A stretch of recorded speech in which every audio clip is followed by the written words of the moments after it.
এই সিজনে প্রতিদিন সকালবেলায় খালি পেটে ১ গ্লাস করে বেলের শরবত খাওয়ার চেষ্টা করি আমরা প্রতি বছর। আমি ভেবেছিলাম বেলটা পচে গেছে, তাই এতক্ষণ দেখাই নাই। বেলটা উপর দিয়ে ধুয়ে ফাটিয়ে নিয়েছিলাম। ভিতরে দেখি খুবই সুন্দর। এই বছর ১ম বেলের শরবত বানাচ্ছি, তাই আপনাদের সাথেও একটু শেয়ার করছি। আমার মায়ের হাতে বেলের শরবত অনেক খেয়েছি ছোটবেলায়। ওটা ছিল অন্য ধরনের, ওটার স্বাদের কোনো তুলনা নাই। এখন তো আমরা বিভিন্ন রোগে আক্রান্ত হয়ে চিনি, গুড় এসব খাওয়া থেকে বঞ্চিত। তাই আমি কিভাবে বেলের শরবত বানাই দেখুন। একটু রেখে দিচ্ছি, বেশি হয়ে যাবে। রাতে যখন পার্থ বাসায় আসবে ওকে একটু শরবত বানিয়ে দেব।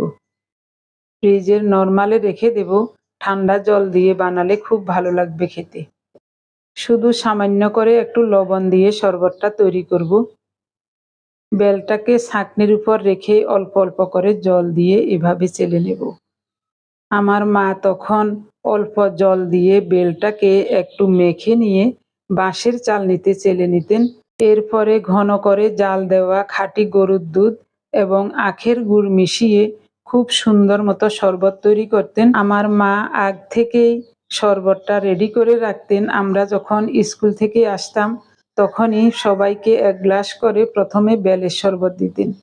কলিজাটা ঠান্ডা হয়ে যেত ওই শরবত খেলে। কি যে ভালো লাগতো, কি গ্রান লাগতো, দুধের একটা গ্রান, আবার আখের গুড়েরও একটা গ্রান। তখনকার দিনের আখের গুড় তো খুব ভালো ছিল। আমি জীবনে যতবার বেলের শরবত বানিয়েছি কোনোদিন মায়ের ওই শরবতের কথা যে মনে পড়ে নাই এমন কোনো দিন নাই। ওই কথাটা সব সময় মনে পড়ে। আজও সেরকমই মায়ের কথা মনে পড়ছে। এটা ওনাকে দিয়ে আসি, আমার জন্য নিচ্ছি এবার। আমার বাবা তখন বড় বড় বেল আনতেন। একটা বেল হলেই আমাদের সবার হয়ে যেত, অনেক বড় বেল। তো এখন ঢাকা শহরে আমরা অত বড় বেল পাই না, পেলেও ওটা আমাদের নাগালের বাইরে থাকে, তাই কেনা হয় না।